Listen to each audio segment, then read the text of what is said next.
बहुत समय पहले की बात है। एक राज्य था जहाँ एक शक्तिशाली राजा शासन करता था। राजा देखने में अत्यंत बलशाली था और बुद्धि में भी सबसे आगे था। वह न केवल अपनी प्रजा का अच्छे से पालन पोषण करता था बल्कि अपने शत्रुओं को भी बुद्धिमानी से समझकर उचित निर्णय लेता था। राजा का एक विशेष गुण था कि वह पशु पक्षियों और अन्य जीव जंतुओं की भाषा समझ सकता था। वह पशु पक्षियों से बातें भी करता था क्योंकि उसे उनकी भाषा का ज्ञान था। यही बात उसे सबसे विशेष बनाती थी और इसी कारण वह दूर दूर तक प्रसिद्ध था। महल में राजा अनेक नौकरों के साथ रहता था। उन्हीं में से एक नौकर था गोविंद, जिसे राजा बहुत पसंद करता था और उसकी ईमानदारी के कारण वे उसे अत्यधिक प्रेम और विश्वास देते थे। गोविंद भी बहुत ही अच्छा और ईमानदार लड़का था। वह हमेशा राजा को खुश देखना चाहता था, लेकिन जब से राजा ने पशु पक्षियों की भाषा समझनी शुरू की थी, तब से गोविंद सोच में पड़ गया कि राजा ऐसा क्या करते हैं जिससे वे इन जीवों की बातें समझ पाते हैं। हमेशा की तरह हर 2 दिन के अंतराल में एक कोठरी में बैठते थे। उस समय गोविंद रसोई घर से एक ढका हुआ बर्तन लेकर राजा के पास जाता था। राजा सभी को बाहर निकालकर दरवाजे और खिड़कियां बंद कर उस भोजन को ग्रहण करते थे। किसी को यह ज्ञात नहीं था कि उस बर्तन में कैसा भोजन होता था। इसे केवल मुख्य रसोइया जानता था। यहाँ तक कि रानी और मंत्री भी इस रहस्य से अनजान थे। कुछ बरस इसी तरह बीत गए। सभी लोग अपने राजा को भगवान समझकर बस उसकी ओर निहारते रहते थे, लेकिन गोविंद को हमेशा यह सवाल सताता था कि आखिरकार राजा को खाने में क्या परोसा जाता है। एक दिन वह इस रहस्य को जानने के लिए बेचैन हो गया। उसने सोचा कि चुपके से बर्तन में क्या है ये देख लेगा और किसी को इसकी खबर भी नहीं होगी। राजा हमेशा की तरह दोपहर में कोठरी में आकर बैठा और गोविंद को आदेश दिया, खाना लेकर आओ।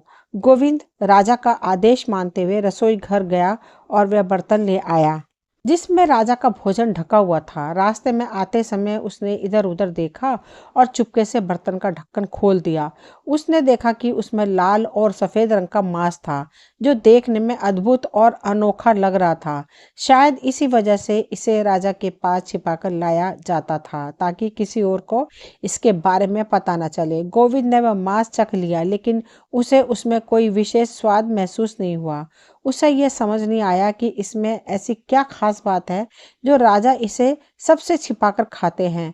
वह बर्तन में रखा खाना राजा के पास ले गया और फिर अपने कमरे में चला गया। राजा हमेशा की तरह अपने भोजन को सबसे छुपाकर खाने लगा। गोविंद अपने कमरे में लेटकर सोचने लगा, इस भोजन में ऐसा क्या है जो राजा इसे इतने गुप्त तरीके से खाते हैं। तभी उसने एक आवाज सुनी, सिर्फ इतना सा तिनका, इससे कौन सा घोंसला बन सकता है। गोविंद ने आश्चर्य से चारों तरफ देखा, लेकिन उसे कोई नजर नहीं आया। फिर उसने ऊपर की ओर देखा कि 2 चिड़िया घोंसला बना रही थी और आपस में बातें कर रही थी। गोविंद को अचानक महसूस हुआ कि वह उनकी बातें समझ पा रहा है। यह देखकर वह चौंक गया। क्या उसे भी चिड़िया की भाषा समझ में आने लगी थी? तभी उसे राजा के रहस्य का पता चला कि यह कोई साधारण मांस नहीं था, बल्कि उसी मांस को खाने के कारण राजा पशु पक्षियों की भाषा समझ सकते थे। आश्चर्य और उत्साह में गोविंद ने भी चुपके से वह मांस खा लिया और अब वह भी पशु पक्षियों की भाषा समझने लगा। वह खुशी से नाच उठा। अब वह भी राजा की तरह जानवर की बातों को समझ सकता था। कुछ दिन बाद बीत गए। गोविंद चुपके से वही मांस खाता रहा और कोई भी इस रहस्य को नहीं जान सका। गोविंद राजा का बहुत विश्वास पात्र और प्रिय सेवक था। वह महल में कहीं भी आ जा सकता था और सभी उसे बहुत मानते थे, लेकिन किसी को यह भनक तक नहीं थी कि अब गोविंद भी पशु पक्षियों की भाषा समझने लगा था। इसी तरह बीतते गए दिन। एक दिन महल में हड़कंप मच गया कि राजकुमारी के हीरे मोती जड़ी अनमोल अंगूठी कहीं गुम हो गई। किसी को समझ नहीं आ रहा था कि वह चोरी हो गई या कहीं खो गई। वह अंगूठी राजकुमारी को बहुत प्रिय थी और वह किसी भी कीमत पर उसे वापस पाना चाहती थी। वह रोते हुए राजा के पास गई और पूरी बात बताई। राजा ने जब यह सुना तो वह आश्चर्यचकित रह गया और राजकुमारी के प्रिय अंगूठी को खो जाने से वह बहुत दुखी भी हुआ। महल के चारों ओर हर जगह खोजबीन की गई, लेकिन अंगूठी कहीं नहीं मिली। फिर सभी नौकरों और सिपाहियों की तलाशी ली गई, मगर किसी के पास भी अंगूठी नहीं मिली। तभी किसी ने राजा से कहा, महाराज, हो सकता है वह अंगूठी गोविंद के पास हो। वह पूरे महल में घूमता रहता है और हर चीज की जानकारी रखता है।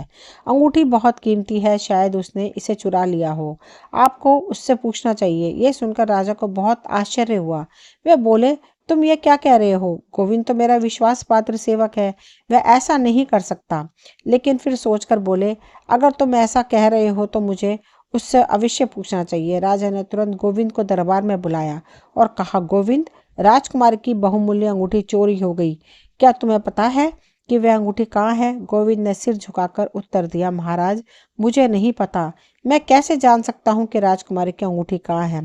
राजा ने गंभीर स्वर में कहा, तुम पूरे महल में घूमते रहते हो, तुम्हें यह जरूर पता होना चाहिए। अगर तुम हर चीज की जानकारी नहीं रख सकते तो तुम मेरे विश्वास पात्र कैसे हो सकते हो? फिर राजा ने चेतावनी दी, मैं तुम्हें 5 दिन का समय देता हूँ। 5 दिन के भीतर अंगूठी खोज कर लाओ और चोर को पकड़ो। यदि तुम ऐसा नहीं कर सके तो तुम्हें मृत्यु दंड दिया जाएगा। राजा की यह बात सुनकर गोविंद भयभीत हो गया। उसने हाथ जोड़कर कहा, महाराज, यदि आप मुझ पर संदेह कर रहे हैं तो मैं 5 दिन के भीतर राजकुमारी की अंगूठी खोज कर ले आऊंगा। यह कहकर वे वहां से चला गया। गोविंद का मन बहुत व्यथित था। वह तो सच्चा और ईमानदार था, लेकिन बिना किसी अपराध के उसे चोर ठहराने के लिए सभी तैयार थे।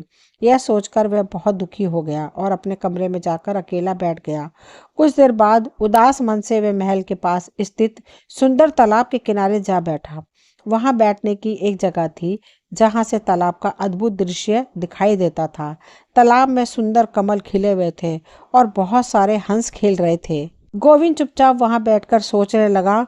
तभी उसने सुना कि एक हंस दूसरे हंस से कह रहा था कि मैं बहुत चिंतित हूँ और एक बड़ी समस्या में फंस गया हूँ। दूसरे हंस ने पूछा, क्या हुआ? तुम इतने परेशान क्यों हो? मुझे बताओ, मैं तुम्हारी समस्या का समाधान करने की पूरी कोशिश करूंगा। यह सुनकर पहले हंस ने कहा, कल मैंने देखा कि राजकुमारी अपनी सहेलियों के साथ यहाँ आई थी और स्नान करते समय उसकी अंगूठी पानी में गिर गई। लेकिन राजकुमारी को इसका पता नहीं चला और ना ही किसी और ने इसे देखा। वे सब स्नान करके वहां से चली गई। मैंने जब उस अंगूठी को देखा तो उसे एक छोटा जीव समझकर निकल लिया, लेकिन वह कोई जीवित प्राणी नहीं था, बल्कि सोने की अंगूठी थी। अब वह मेरे पेट में अटक गई है और मुझे असहनीय कष्ट दे रही है, इसलिए मैं बहुत परेशान हूँ। दूसरे हंस ने चिंता जताते हुए कहा, यह तो सच में बहुत बुरा हुआ। हमें कोई समाधान खोजना होगा। गोविंद ने जब यह सब सुना तो उसकी खुशी का ठिकाना नहीं रहा। अब उसे पता चल गया था कि राजकुमारी की खोई हुई अंगूठी इस हंस के पेट में है, जबकि राजा उसे चोर समझ रहे हैं। वह तुरंत तालाब के पास गया और उस हंस को पकड़ राजा के पास ले आया। उसने राजा से कहा, महाराज, आपने बिना सत्य जाने मुझ पर दोष लगा दिया। यह हंस ही राजकुमारी की सोने की अंगूठी निगल गया था। और फिर उसने पूरी घटना बताई। जब राजकुमारी स्नान कर रही थी तब उसकी अंगूठी पानी में गिर गई थी और इस हंस ने गलती से उसे निगल लिया। राजा यह सुनकर आश्चर्यचकित रह गए। उन्होंने सिपाहियों को आदेश दिया कि इस हंस को मार कर देखो कि क्या सच में इसके पेट में राजकुमारी की अंगूठी है। जैसे ही सैनिकों ने राजा के आदेश का पालन किया, सचमुच हंस के पेट से राजकुमारी की सोने की अंगूठी बाहर निकल आई। ये देखकर सभी दरबारी दंग रह गए। राजकुमारी अपनी अंगूठी वापस पाकर बहुत प्रसन्न हुई। उसने गोविंद का आभार व्यक्त करते हुए कहा, तुम्हारी वजह से मैं अपनी प्रिय अंगूठी दोबारा पा सकी। राजा ने जब यह सब देखा तो उन्हें अपनी गलती का एहसास हुआ और वे बहुत लज्जित हो गए। दूसरों की बातों में आकर अपने विश्वास पात्र पर संदेह करने के कारण राजा को बहुत शर्म आ रही थी। उसने गोविंद से कहा, मुझे माफ कर दो, मैंने सच्चाई जाने बिना तुम पर संदेह किया। अब तुम जो चाहो वह मुझसे मांग सकते हो, मैं अवश्य तुम्हारी इच्छा पूरी करूंगा। यह सुनकर गोविंद ने कहा, महाराज, मैं आपसे क्या मांग सकता हूँ, लेकिन यदि आप सच में कुछ देना चाहते हो तो मुझे एक घोड़ा और कुछ सोने के सिक्के दे दीजिए। मैं बचपन से ही आपके पास रह रहा हूँ और कभी बाहर नहीं गया। अगर आप अनुमति दें तो मैं थोड़ा बाहर भ्रमण करके आना चाहता हूँ। राजा ने मुस्कुराकर कहा, ठीक है, मैं तुम्हें एक सुंदर और तेज घोड़ा देता हूँ, साथ ही कुछ सिक्के भी, ताकि तुम्हें अपने सफर में कोई परेशानी ना हो, लेकिन जल्दी लौट आना। यह कहकर राजा ने गोविंद को एक शानदार घोड़ा और कुछ सोने के सिक्के दिए। गोविंद ने राजा को प्रणाम किया और खुशी खुशी भ्रमण के लिए निकल पड़ा। पहली बार स्वतंत्रता का अनुभव करते हुए वह बहुत प्रसन्न था। अब तक उसने कभी अपने राज्य से बाहर कदम नहीं रखा था, इसलिए सफ़र उसके लिए बहुत खास था। जैसे ही वह आगे बढ़ा, अचानक उसे अपने पैरों के पास से एक हल्की सी आवाज़ सुनाई दी, हमें बचाइए, हमारी मदद करिए, नहीं तो हम अभी मर जाएंगे।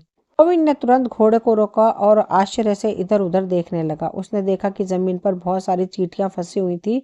गोविंद ने तुरंत उन्हें बाहर निकाला और कहा, चिंता मत करो, मैं तुम्हारी मदद करूंगा। यह कहकर उसने उन चींटियों को एक सुरक्षित स्थान पर पहुंचा दिया, जहां वे आराम से रह सकती थी। चींटियां बहुत खुश होकर बोली, धन्यवाद, तुमने हमारी जान बचाई है। अगर तुम्हें कभी किसी परेशानी का सामना करना पड़े तो हमें याद करना, हम तुम्हारी मदद के लिए जरूर आएंगे।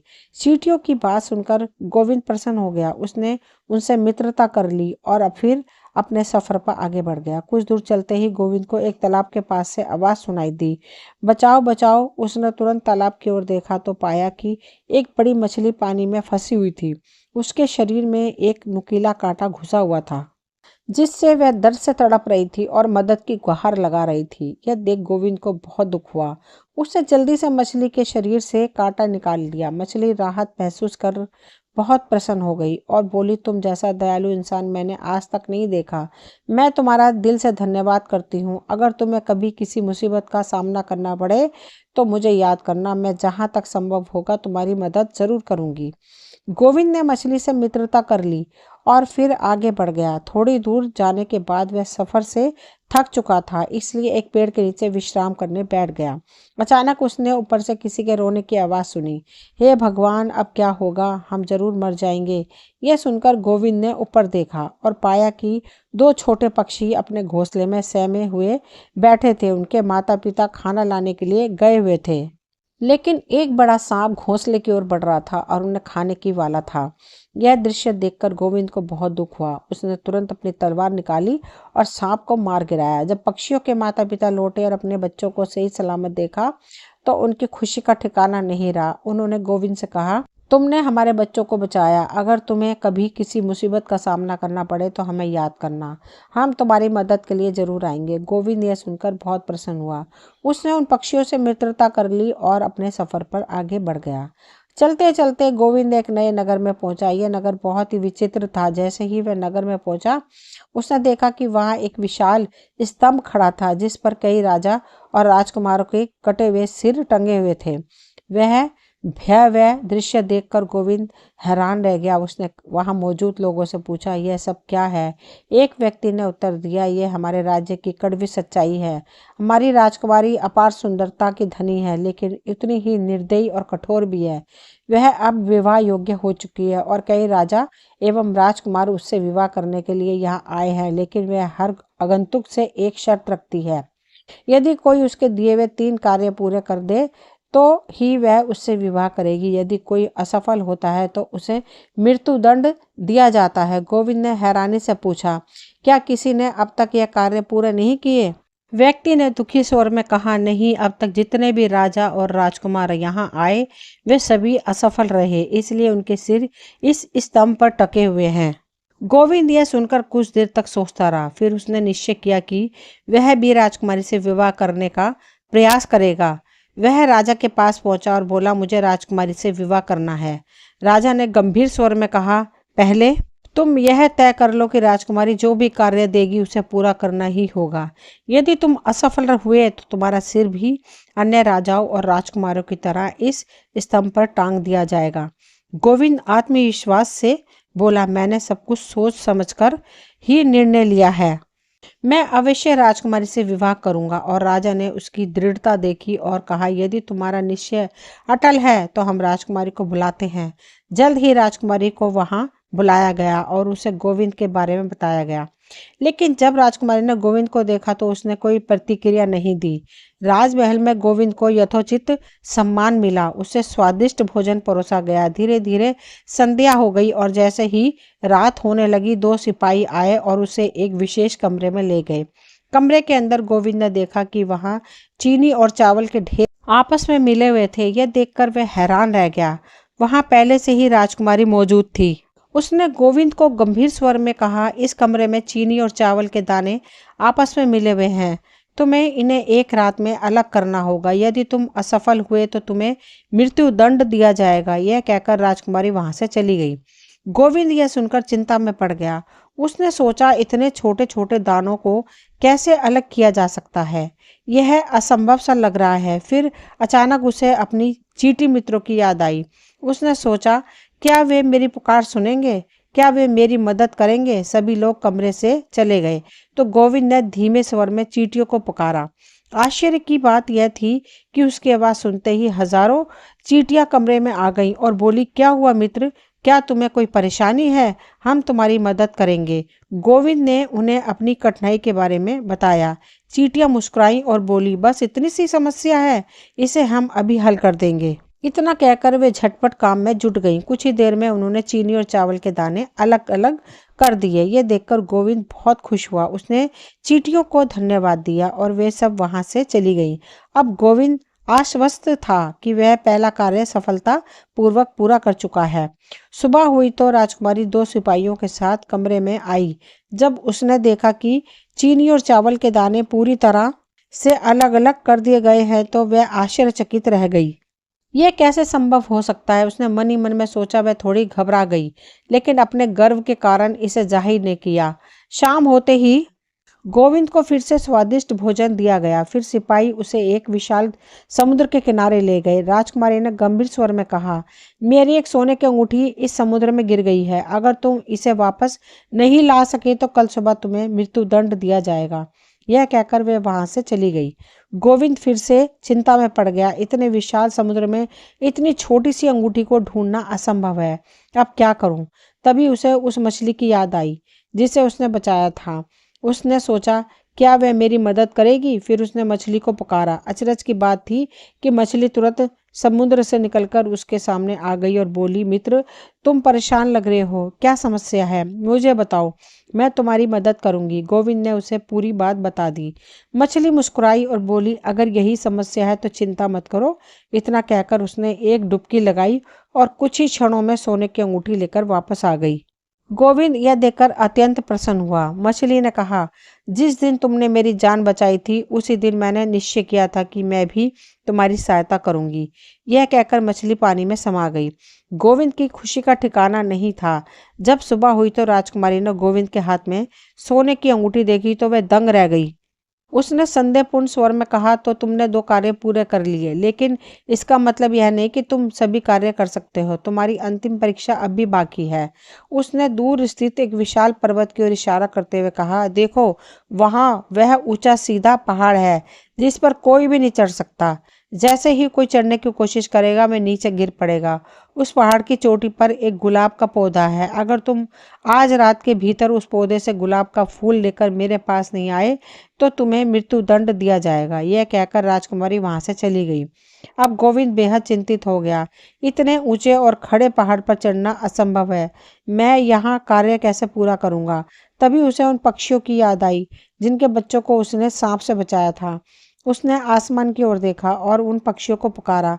कुछ ही पलों में वे पक्षी उड़ते हुए उसके सामने आ गए और बोले, मित्र, क्या हुआ? तुम इतने परेशान क्यों हो? गोविंद ने उन्हें पूरी बात बताई तो वे बोले, तुमने हमारे बच्चों की रक्षा की थी। यह हमारा कर्तव्य है कि हम तुम्हारी मदद करें। तुम यहीं प्रतीक्षा करो, हम अभी गुलाब का फूल लेकर आते हैं। पक्षी पहाड़ की ओर उड़ गए और कुछ ही देर में वे सुंदर नीले गुलाब के फूल लेकर लौट आए। यह देखकर गोविंद बहुत खुश हुआ और बोला, मैं तुम सबका सदा आभारी रहूंगा। हमारी मित्रता हमेशा बनी रहनी चाहिए। पक्षियों ने मुस्कुराते हुए कहा कि निश्चय ही मित्र, और फिर से उड़कर चले गए। गोविंद नीले गुलाब का फूल लेकर राजमहल पहुंचा। जब राजकुमारी, राजा और दरबारियों ने यह देखा तो सब आश्चर्य में पड़ गए। राजा तो कुछ बोल ही नहीं पाए और राजकुमारी भी चुप रह गई। उसकी सभी शर्तें पूरी हो चुकी थीं। अब उसके पास विवाह के लिए मना करने का कोई कारण नहीं था। राजकुमारी ने विवाह के लिए सहमति दे दी। पूरे राज्य में भव्य समारोह आयोजित किया गया। धूमधाम से गोविंद और राजकुमारी का विवाह संपन्न हुआ। उस विवाह में चींटियां, मछली और पक्षी भी खुशियां मना रहे थे। राजा की केवल एक ही संतान थी, राजकुमारी। उनके कोई पुत्र नहीं था, इसलिए विवाह के बाद राजा ने गोविंद को राजगद्दी सौंप दी। इस तरह गोविंद राजा बन गया और न्यायपूर्वक शासन करने लगा। यह सब इसलिए संभव हुआ क्योंकि गोविंद पशु पक्षियों की भाषा समझता था और उसने सच्चे मित्र बनाए थे। इसलिए हमें भी सच्ची मित्रता निभानी चाहिए और हर प्रकार का ज्ञान अर्जित करना चाहिए, क्योंकि ज्ञान ही हमें सफलता की राह दिखाता है। दोस्तों, ये कहानी यहीं तक थी। मुझे उम्मीद है आप सभी को पसंद आई होगी। अगर कहानी पसंद आई हो तो प्लीज़ चैनल को सब्सक्राइब करें, वीडियो को लाइक शेयर करें। मिलती हूँ अगली कोई नई कहानी लेकर। कहानी सुनने के लिए आप सभी का तहे दिल से शुक्रिया।